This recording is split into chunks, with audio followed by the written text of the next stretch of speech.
Today's video, I'll be talking about Donald Trump and why he doesn't understand the violence in the city of Chicago. And the reason that I'm making this video is because Donald Trump and his Republican Party have been constantly attacking and targeting the city of Chicago and other violent inner cities throughout the country as being places that is the sole fault of the Democratic Party, and that if people would vote for the Republican Party, that they would magically fix all the problems that are in these communities.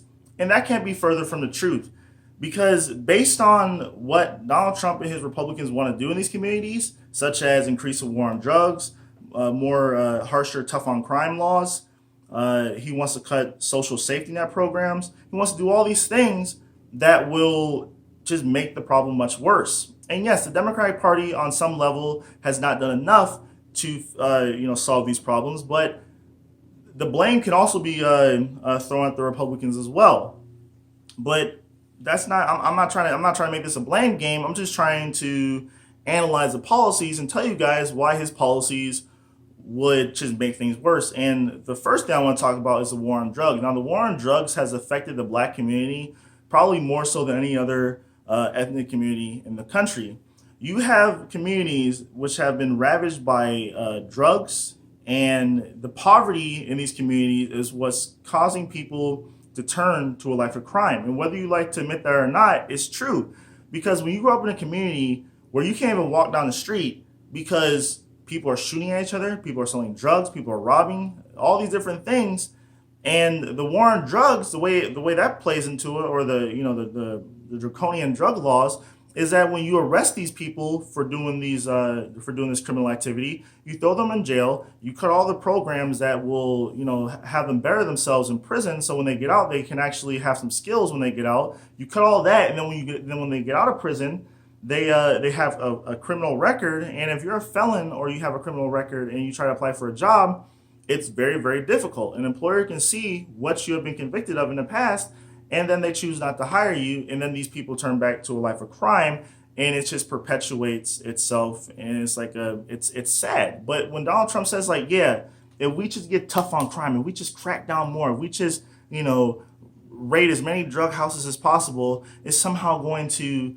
get rid of the problem. And it's not. The reason that people are selling drugs in these communities is because you can take a kilogram of cocaine, or you can make a kilogram of cocaine in Peru, or one of these South American countries, for a couple $100, and when it gets north of the Rio Grande, it goes up like by 100. You can sell a kilogram in the United States for anywhere from 50 to 100 grand, and that's why people are turning to a life of crime, because the amount of money you make, and then you throw in extreme amounts of poverty, and then what do you expect? And don't get me wrong, Chicago is a very wealthy city.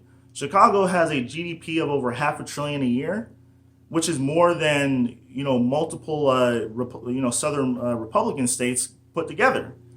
But the disparity between the nicer parts of Chicago and the economic financial hubs of Chicago versus the inner cities of Chicago is like day and night. They might as well be on a different planet.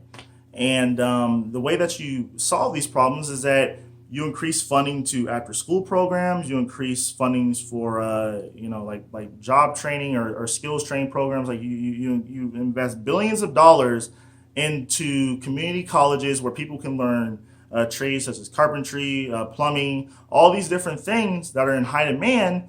And you target these communities which are that have like a lot of violence, and that's how you turn people's lives around. And then also you change the laws within these places and say, hey, look, yeah, you might have done some criminal activity, but now that you're released from prison, if you honestly and genuinely want to turn your life around, then they should have the lifeline to do so. And what Donald Trump and the Republicans are doing right now is making it so all those things I just mentioned are going to be gotten rid of. He's going to cut funding for so many community development grants, which has a huge impact on these communities. And a lot of people, they don't understand that when you invest, let's say in the city of Akron, Ohio, right? They invested, like when I was in high school, there was this program called Project Achieve, right? And it was basically you took the worst middle schoolers, and once they got to high school, you looked at all these different things, such as the only way you can get in this program is if you got X amount of suspensions or X amount of absences during your 8th grade year in middle school, and then when you got to the 9th grade, they threw us into this program, and it changed a lot of our lives around that. I used to be a very bad kid, and I got into this program called Project Achieve, and now I'm about to graduate college with a bachelor's degree. So to say that these government programs that help these communities does not work, it's just not fucking true. Like, I used to be I'm not gonna get into much detail, but I used to get into trouble, and by the time I was in the 10th grade, I had a 4.0. Like, I was not getting in trouble no more. I was doing what I needed to do. But Donald Trump, he just says like, oh, these communities are helpless.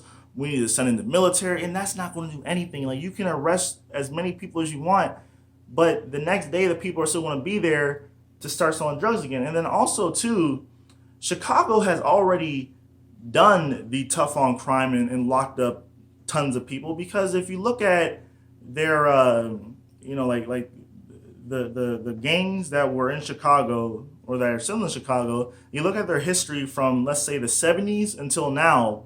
During the 90s, with the introduction of the RICO laws, which is the racketeering, and I'm doing laundry, I'm sorry about that buzzer going off, the Racketeering and Corrupt Criminal Organizations Act or whatever, that basically took down a lot of these super gangs in Chicago, such as the Gangster Disciples, the Black P Stones, the Vice Lords, Latin Kings. Or they didn't take them down; they just locked up all their leadership, and they threw them in prison for life. Then what you had all the foot soldiers basically swearing off into different sets, and now you have you basically cut off the head, and now you have 30 different sub-factions, or if not hundreds of sub-factions of these gangs fighting each other now. So it's like, you can arrest as many people as you want, but there's still going to be people who are going to sell drugs, because the conditions of these communities will be like a breeding ground almost. And in my opinion, a place like Chicago, what they need is they need to invest billions of dollars into their school systems, their community development programs, things like that. And I'm telling you, it will change the way things are going. But as of right now, with Donald Trump being in office, things are just going to get much, much worse. I'm telling you, it's just the truth. And also too, with Chicago was way more violent back in the 80s and early 90s than it is now. It's just, we live in the age of social media. Like, there's some cities that have had their murder rates split in half over the past 30, 40 years. But the reason that we don't see it as that is because, first off, you like, a lot of these cities, they tore down a lot of these high-rise projects where you had a high population density, and you had a very high density of a crime rate or whatever.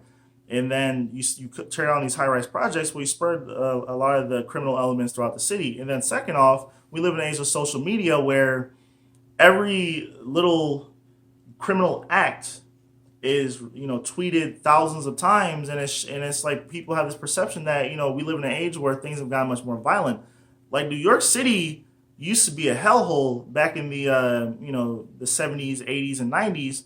Like, my mom, before I was born, she lived in New York or New York City in Jamaica, Queens for a little while. She said she saw armed robberies in broad daylight, and she saw someone get robbed at a mall when she used to live in New York. I mean, it was bad out there, but now it's like they've done a lot of things to get the violent crime rate down throughout the country. But you have Republicans using these places as sort of like a political football, where it's like, oh, this is something we can attack the Democrats on, and not actually try to look and analyze these problems and try to solve them. So I know this is a very long video, and I'm sort of ranting right now, but it's just something that needs to be spoken on. And it's something that people need to actually look into and do some research on. And that's all I have to say. Thanks for watching. Subscribe, like, comment. Have a nice day. Peace.